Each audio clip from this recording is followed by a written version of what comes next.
Matt here again, and today we're going to work on a modification to this Escape 21 trailer.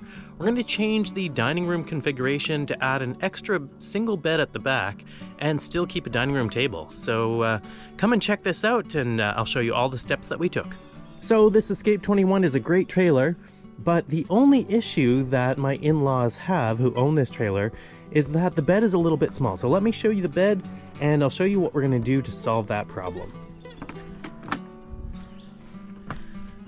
So, this particular Escape has this bed configuration. So immediately as you come in the trailer, there is what's equivalent to about a double bed. And it's not too bad for the person sleeping on this side of the bed, but for the person at this side, if you're trying to get out in the middle of the night, you kind of need to scoot out to the end of the bed, come out back here, which can be a little bit difficult.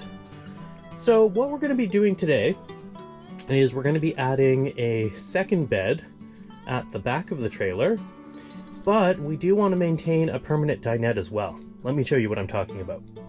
So this model of Escape has a nice big dinette at the back, as you can see here, nice and wide. But honestly, there's only 2 people that are living in this RV, so you don't need a dinette that big. So what we're going to do is we're going to kind of cut this in half. So we're going to take the back portion of the dinette and convert that into a single bed. And we're going to keep some seating at the front of the dinette here with a lagoon table, so there's still a spot, a permanent spot for eating. That saves us from having to put the dinette up and down and make it into a bed every single day.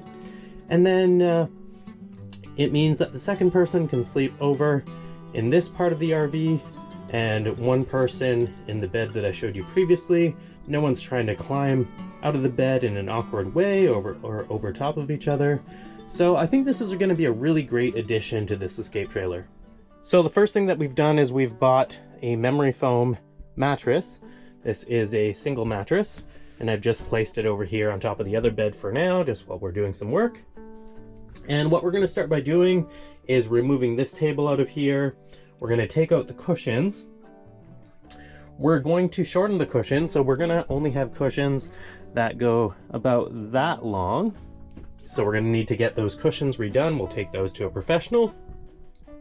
And then we're going to create a permanent bed platform right near the back of the trailer.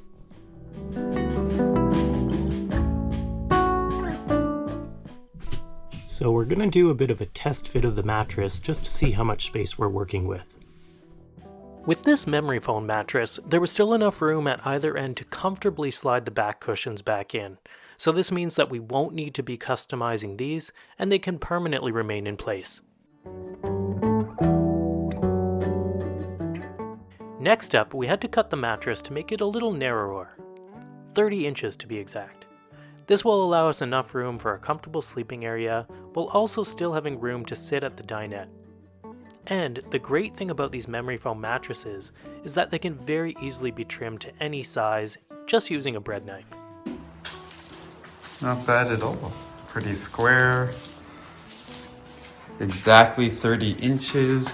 We have a bit of a taper right here to account for the angle in the Escape. And I feel like that's a really perfect custom mattress. Now we're gonna have the cover custom sewn. Next, you'll want to prepare 3 planks to be used for supports under the new mattress. We used some scrap lumber that we had hanging around. First, we measured, then we cut it, then sanded it, and finally we painted it.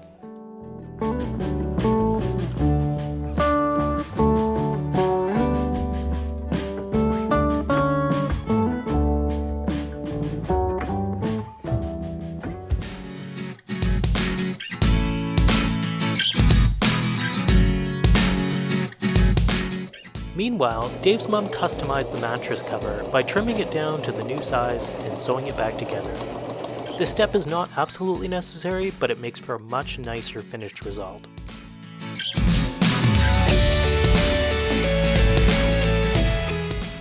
The mattress is now ready to be put in place. And I should note that while all of this was happening, we had a local upholstery expert make up some new cushions for the seat section to fit this new space.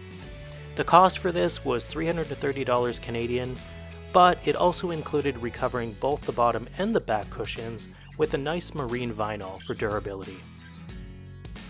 Originally, we had planned to install a pivoting lagoon table in this space, but instead, we opted to make our own custom smaller tabletop and reuse the existing table mount. This option was less costly because we used an old coffee table that we got for free and used the top of that to create our new table, and all we had to do was give it a little refresh by sanding it and painting it. So, just like that, we now have 2 bed areas and a permanent dinette in this Escape 21C. What did you think of this upgrade? And what cool upgrades have you made to your RV? Leave a comment below and share your ideas. If you enjoyed this video, don't forget to subscribe to our channel. It really does help us out. And don't forget to come back tomorrow to see where we go next.